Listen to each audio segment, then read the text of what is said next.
नमस्कार बंधुरा मामनी ভিলেজ ফুডে আপনাদের সবাইকে স্বাগত জানিয়ে আজকে নতুন ধরনের একটা রান্নার রেসিপি শেয়ার করব। আমার চ্যানেলে আজকে প্রথমবার আর আজকে একদম সম্পূর্ণ নিরামিষ পদ্ধতিতে মুগ ডাল আমি বানিয়ে নেব, কিন্তু ভেজ ডাল অনেক রকম সবজি দিয়ে বানিয়ে নেব। আপনারা দেখতে থাকুন, আশা করছি ভালো লাগবে। পুরো ভিডিওটা ধৈর্য সহকারে দেখুন বন্ধুরা।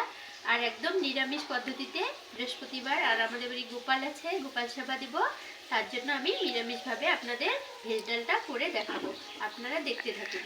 দেখুন কি কি নিয়েছি একবার দেখুন। আমি এই ভেজ ডালটা বানানোর জন্য কি কি নিয়েছি আমি দেখুন। ফুলকপি এভাবে কেটে নিয়েছি ছোট ছোট করে, এদিকে বিনস নিয়েছি কেটে, এদিকে আমি আদা নিয়েছি, আদাটা আমার আমি আদা নিয়েছি, আদা লাগবে আমার ডালে। আর এদিকে দেখুন আমি গাজর নিয়েছি কুচি কুচি করে কেটে, এদিকে মটরশুঁটি আর দুটো টমেটো নিয়েছি কেটে।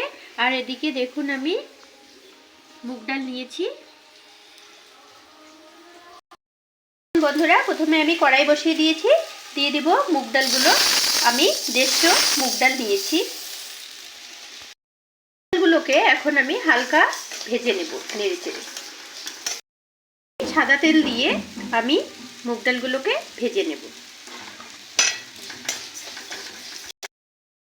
নেড়ে চেড়ে আমার মুগ ডালগুলোকে ভেজে নেওয়া হয়ে গেল। এখন আমি দিয়ে দেব জল।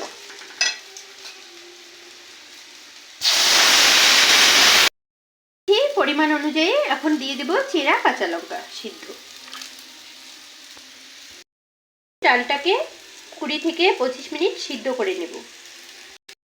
দেখুন বন্ধুরা আমার 20 মিনিট ডালগুলো সিদ্ধ করে নেওয়া হয়ে গেল। এখন আমি লবণ দিয়ে দিচ্ছি। এখন আমি স্বাদ অনুযায়ী ডালে লবণ দিয়ে দিচ্ছি। আমি একটা কাঁটা নিয়েছি, দেখুন আমি একটু কাঁটা দিয়ে দিচ্ছি। ডালটা আমার কিন্তু সিদ্ধ হয়ে গেছে। ডালটা আমার কাটা দেওয়া হয়ে গেল। দেখুন ডালটা সিদ্ধ হয়ে গেছে, দেখতে পাচ্ছেন একটু একটু আছে। এটা আমি সবজিগুলো সিদ্ধ করে নিতে নিতে ডালটা একদম সিদ্ধ হয়ে হওয়াল হয়ে যাবে। এবারে আমি প্রথমে দিয়ে দেব ফুলকপি, তারপর দিয়ে দেব গাজর, মটরশুঁটি, বিনস,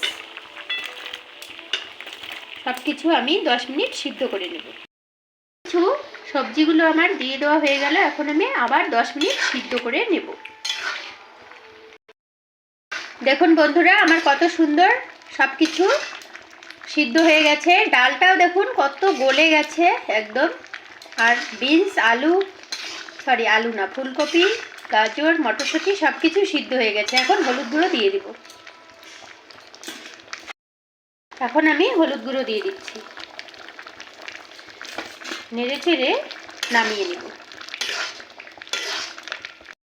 দেখুন বন্ধুরা কত সুন্দর সব কিছু সিদ্ধ হয়ে গেছে। এখন আমি নামিয়ে নেব ডালটাকে।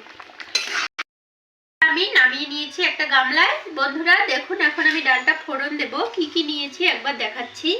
দেখুন আমি নিয়েছি 5 ফোড়ন, নিয়েছি 1 চামচ জিরে গুঁড়ো আর আদা কুচি করে নিয়েছি, এদিকে 3টে শুকনো লঙ্কা নিয়েছি আর 3টে তেজপাতা নিয়েছি। আমি আগে জিরে গুঁড়োটা আগে থেকে আমি ডালের মধ্যে মিশিয়ে দেব।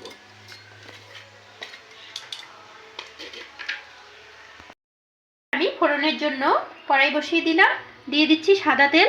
বন্ধুরা আপনারা সরষের তেল দিয়েও করতে পারেন ডালটা। দিয়ে দেব 3টে তেজপাতা নিয়েছি, 3টে শুকনো লঙ্কা নিয়েছি,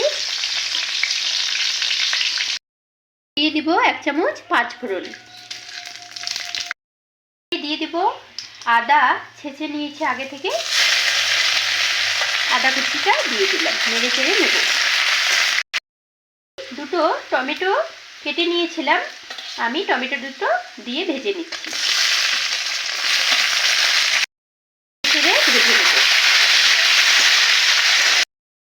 আমার ভালোভাবে ভেজে নেওয়া হয়ে গেল ফোড়নটা ও টমেটোটাও। বন্ধুরা আমি ডালে কিন্তু আগে লবণ দিয়েছি, কারণ সব সবজিগুলোর ভিতরে যাতে ভালোভাবে লবণটা ঢুকে যেতে পারে, তার জন্য এভাবে আপনারাও করে নেবেন।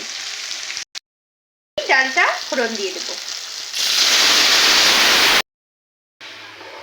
নেড়ে চেড়ে 5 মিনিট জাল করে নামিয়ে নিলেই আমার কিন্তু বন্ধুরা ভেজ ডাল রেডি।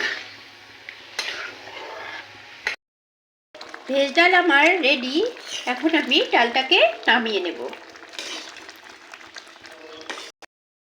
ডালটা আমি বন্ধুরা নামিয়ে নিলাম। এখন আমি গোপাল সাবা দিয়ে দিব বন্ধুরা। যদি ভালো, ডালটা নামিয়ে নিলাম। যদি ভালো লাগে লাইক ও আমার নতুন চ্যানেলটি সাবস্ক্রাইব করার অনুরোধ রইল বন্ধুরা। আমি কথা বলতে পারি না, আপনারা আমার পাশে থাকবেন আর আমার রান্নাগুলো একটু দয়া করে দেখে নেবেন বন্ধুরা। ভালো থাকবেন আর আমাকে কমেন্ট করতে ভুলবেন না আমার ডালটা কেমন হয়েছে। নমস্কার।